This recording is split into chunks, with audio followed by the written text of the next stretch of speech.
Ah. There we are. A little more space. So Stage Shell Server.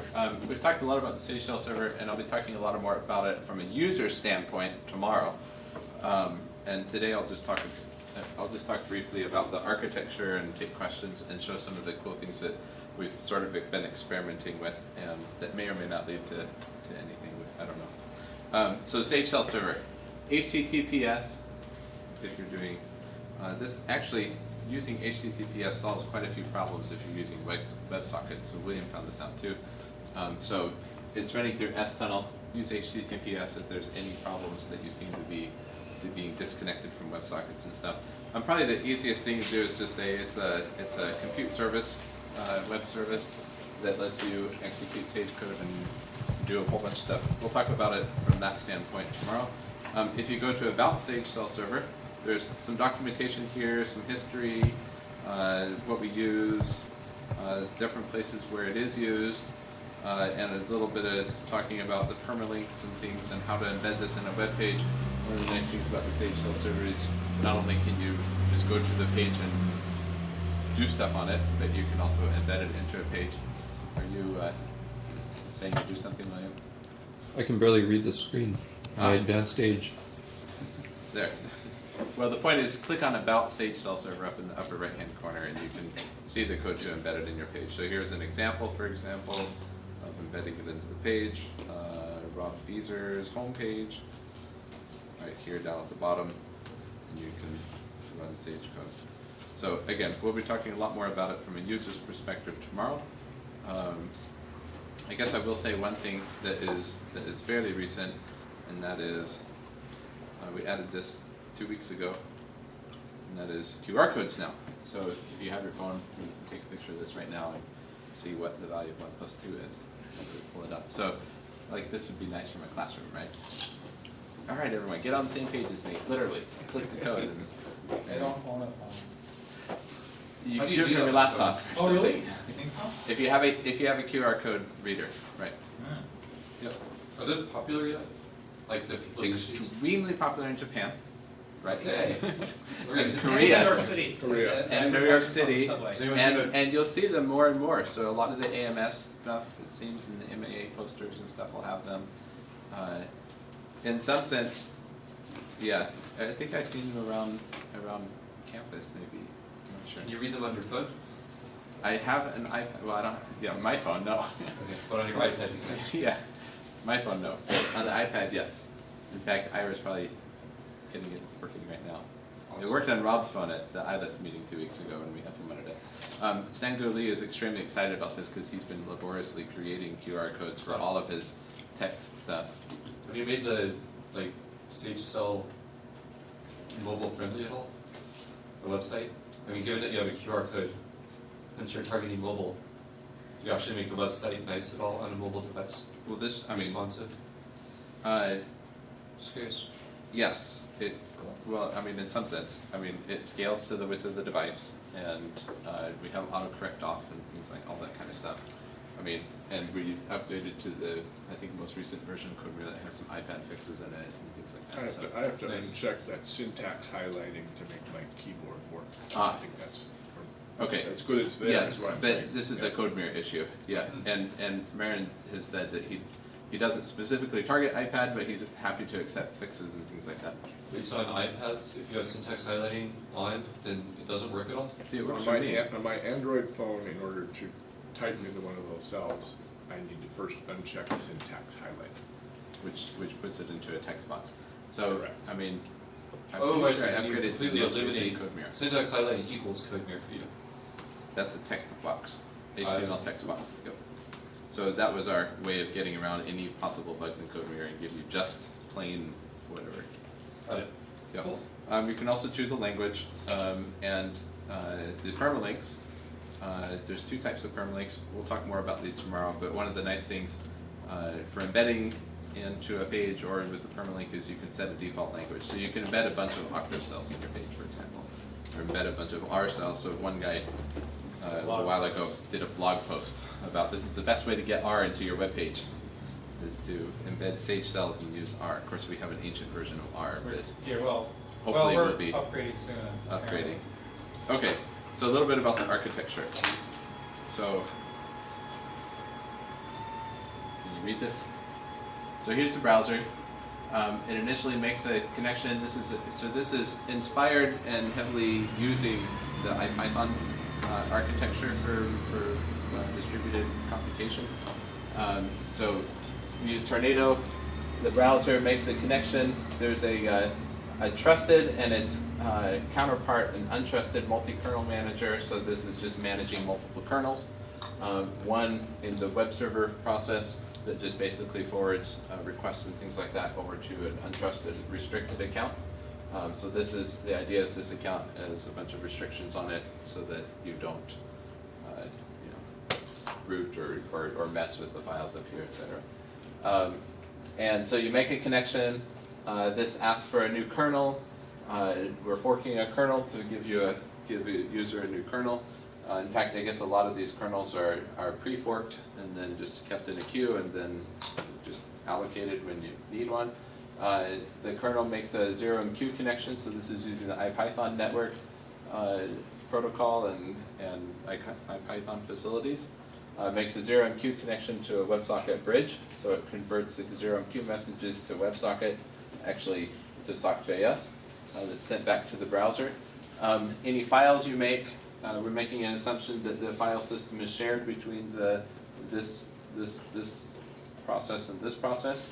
So any files you make are sent to a temporary directory, and then this process knows what temporary directory was allocated to each kernel, so if you make a request, you can go get that temporary file. So this is like the Sage Notebook. It's not like uploading the files to Cassandra and things like that. It's quite a bit simpler than that. But it does allow you to get the files as they're being created before they're finished being created, etc.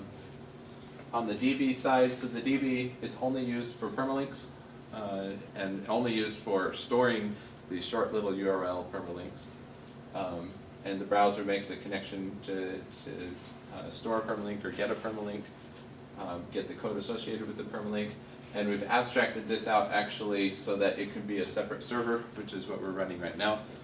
So any request for a permalink or any request to store a permalink actually gets sent to a separate virtual machine. And don't you store more there? Like how many times that link was addressed or? That, oh yeah, I store some logging information. Yeah, there's logging information. Yep, there's some logging information. And logging information from that a month or two ago said that we were getting about 1,000 computations per day. So, is that information public? no, I just pulled the database and ran some SQL queries on it to, wait, what information? So if you're looking for how many units we use those, if I create some permalink and post it somewhere, can I then check how many times? No, that's not public. It's in the database. I store it just for bookkeeping purposes, but I mean, I suppose we can make it public. It's not a high priority, but it'd be easy to make it public. Yeah, that might be kind of interesting.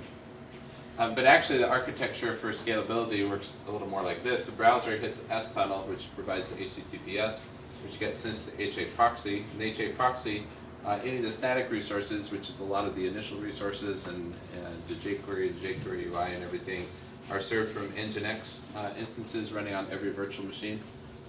So they get sent off to Nginx. Any request to the database to either store a link or create a link is directly sent from HA proxy to the database server.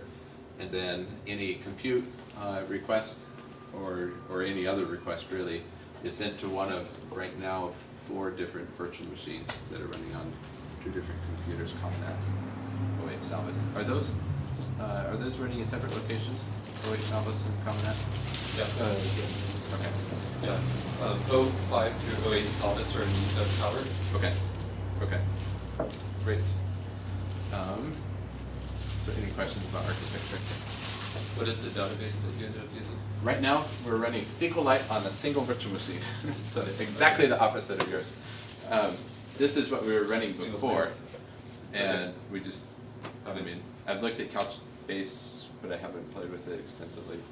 I'm hoping to get you to write me a Cassandra thing and take care of all that. But yeah, I mean, really there's a It's a protocol to speak to the database, Uh-huh.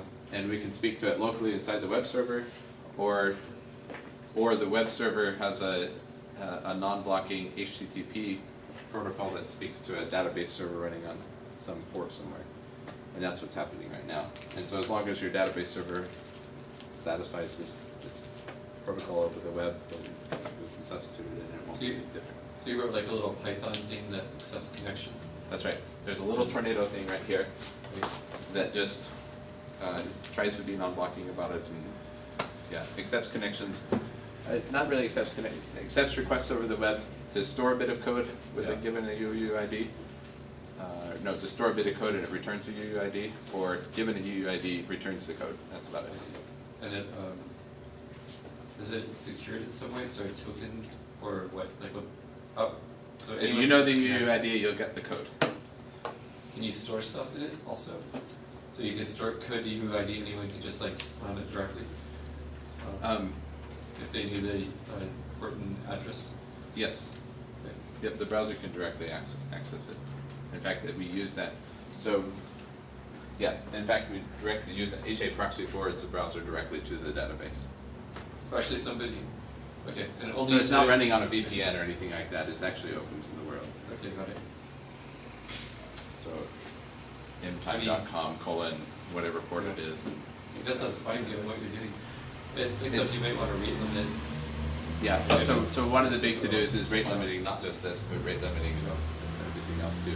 So I played around a little bit with rate limiting in HA proxy, but we don't have anything up yet. Well, I guess we have the default rate limiting. I think there is some default rate limiting in HA proxy. Yeah, other questions? Okay, 2/3 of the talk is done.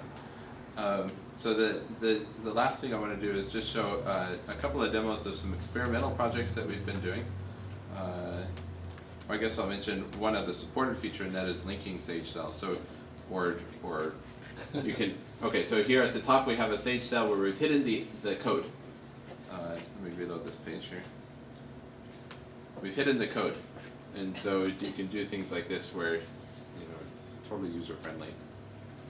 No code is shown here. If the person knows what they're doing, they can use CSS to unhide the code and edit it and things like that. But you can link two cells together. So this is a persistent session that's linked between these two things. So I can define x equals 5 here, and then I have to somehow say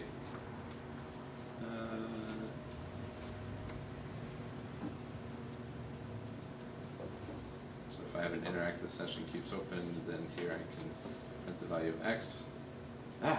Oh, these two aren't linked.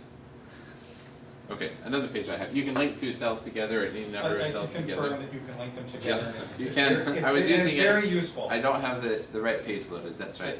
Can you just briefly talk about the limitations of that?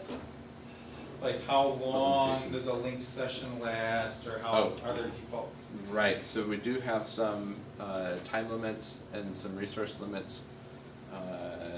I think you're allowed 30 seconds of computation and an idle timeout of something like an hour.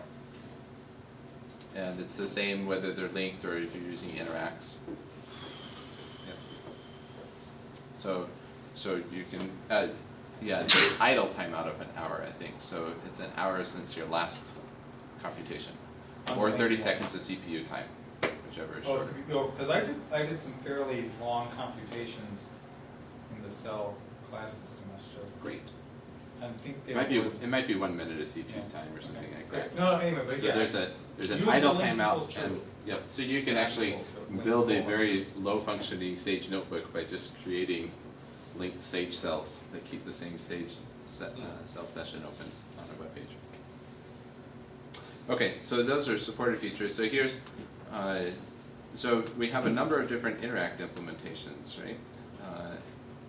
And here is one Possible to experiment make with a one of page them. where- Jason, What? It's possible to make a page where you can add the new cells, Sure. Yep, so the user can click a button and the Yep. new cell will appear. yep, yep. Yep, totally supported. So here's one take on how we should do dynamic interactive features. So here I'm dragging this box around and it's changing the x and y coordinates, so I can change the x and y coordinates here. and it moves the box. And you can see the X coordinates down here, and it's changing automatically, and I can change it at 50, and it'll move it, etc. So these controls are all linked together. Here's the code for it. I define an interactive namespace. This is basically just some sort of instrumented dictionary that tells me when things are updated. And then I've got some controls that I've written, a point, which creates this control down here, a slider between 0 and 100, and it's hooked to this variable x inside the interactive namespace, an expression box, which basically prints out and lets me set the value of x. And if you want, you can see the code necessary to do these things up here. This is working on the Sage Cell server, so you can play around with it there as well. Link to this is given in the talk that I'll give tomorrow, and the slides that are linked on the About Sage Cell. I'm not sure what we'll do with this implementation. It was an experiment. William has an idea that seems as powerful as this, but a little bit simpler to understand and a little bit more gradual improvement on what we already have. So we might throw this away eventually. So it's an experiment you can play around with. And here's another feature that I think would be really cool to see in cloud.sagemath.com. Suppose you're defining a matrix, right? And you want to see a matrix, but you're tired of typing matrix and parentheses and square brackets and everything. What you'd really rather do is just type a matrix. So you can do this. Oh yeah, that would help. And then the RAF of that matrix. And then you can print it out, and there's the RAF. Of course, it's an integer matrix here. Wait, That is the correct REF should REF, not. though. Yes.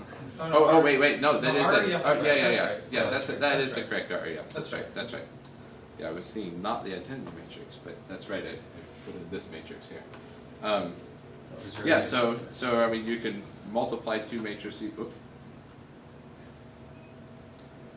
can multiply two matrices together. So I guess you need to fill in the Oh, spots. can you do it sparse? Uh, Could you just fill in a couple things and everything else becomes 0? That'd Yeah, be- for a Leslie matrix, that'd be great. That would be Just easy to take do. an enormous number of. So times, let's Yeah. see, I guess I want to do like this. Have you dealt with the issue if like the size of your code mirror editor is less than the size of the matrix? Does it freeze the code mirror editor? Keep going. Okay. Is it all working still?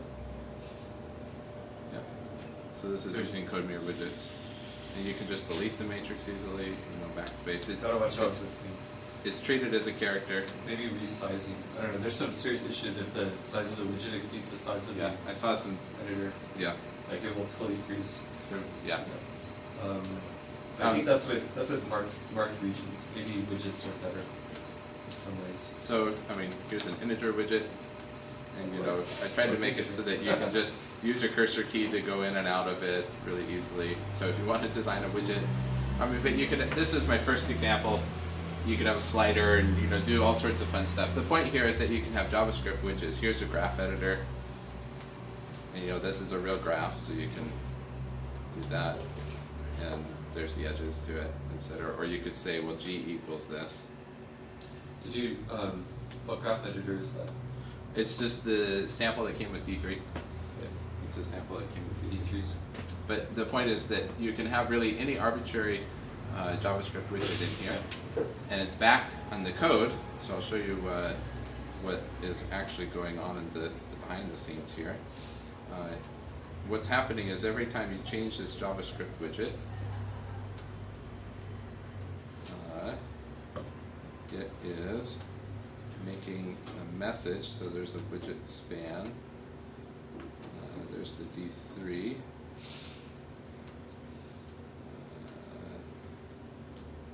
Where is the text? Well, maybe the easiest way to see this text is to evaluate it. Then look at.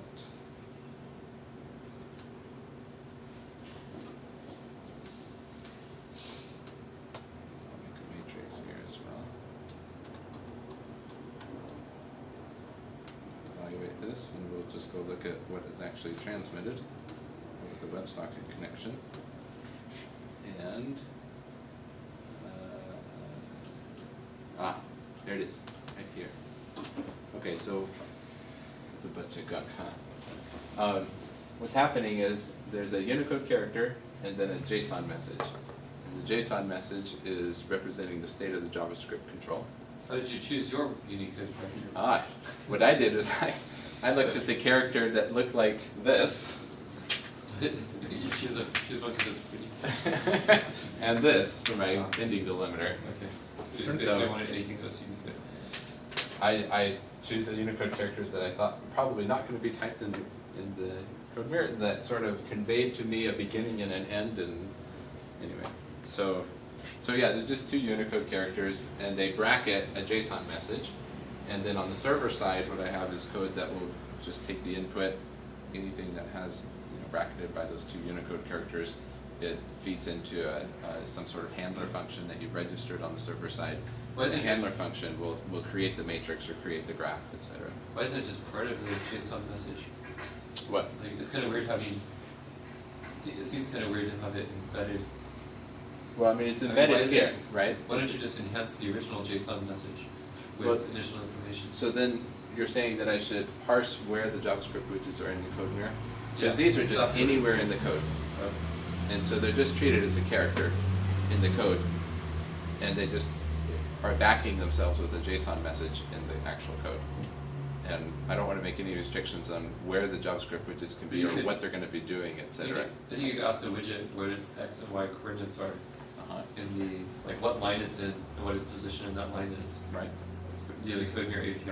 right. And then you could just, when you send back that block of text, you could also send the extra data associated to the widgets, including their position. So instead of using Unicode characters Yeah. to delimit the JSON messages, You could just I give. pull out the JSON messages even Yeah. and send those separately. Yeah, it seems like, I mean, Unicode, I can understand that approach, but it doesn't seem like it's necessary in this case.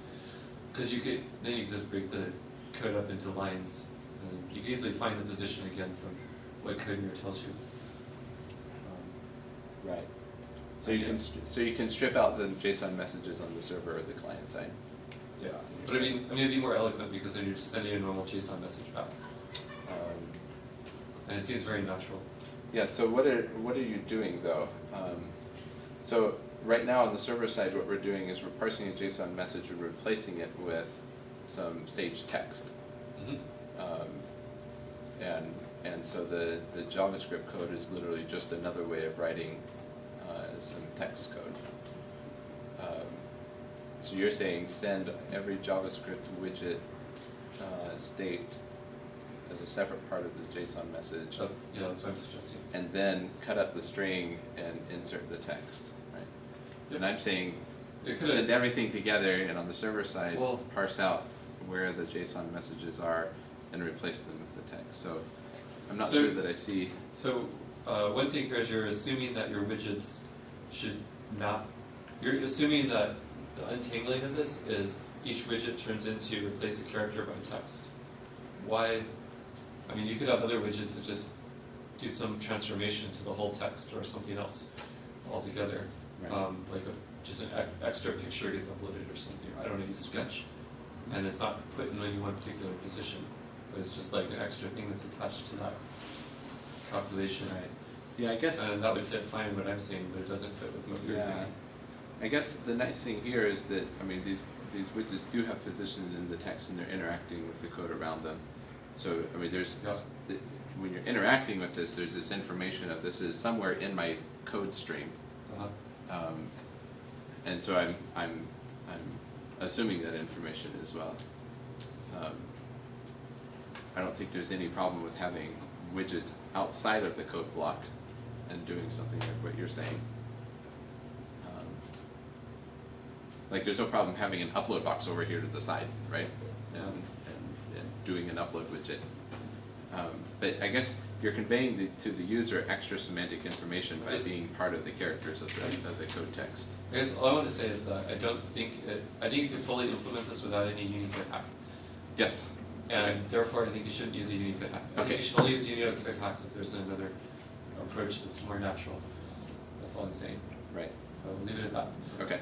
And probably Fair somebody might say that about my Sage worksheet or not, but fair enough. Doesn't I so many things agree with easier. that. You can chop up the text and send the I'm not sure it would be much harder. information a little bit different. Sometimes it's way harder to not use the Unicode hack. I don't know whether it is in this case or not to implement. I haven't thought about it. Once I saw the Unicode hack would easily let me embed different semantic information Yeah. in arbitrary places in the code. This is Well, it. This is that's one way to encode this and get the experiment working. Sure. So, I mean, Sure. I think there's a lot to be said for using rich ways of inputting text. So like, I would love to be able to input matrices like this, Yeah. all the time.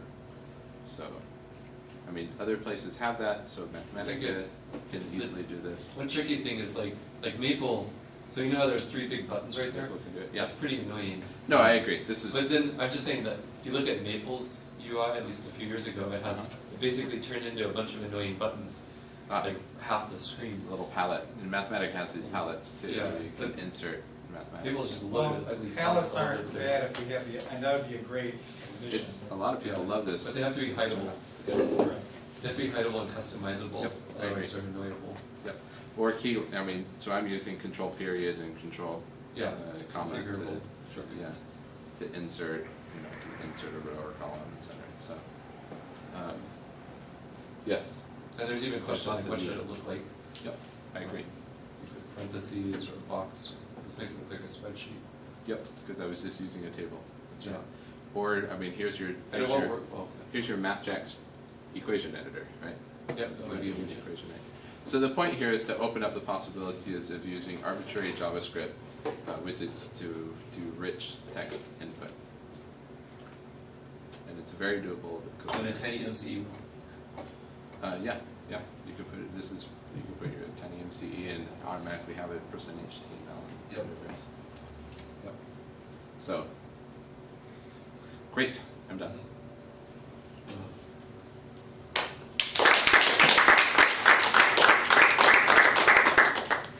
Any questions?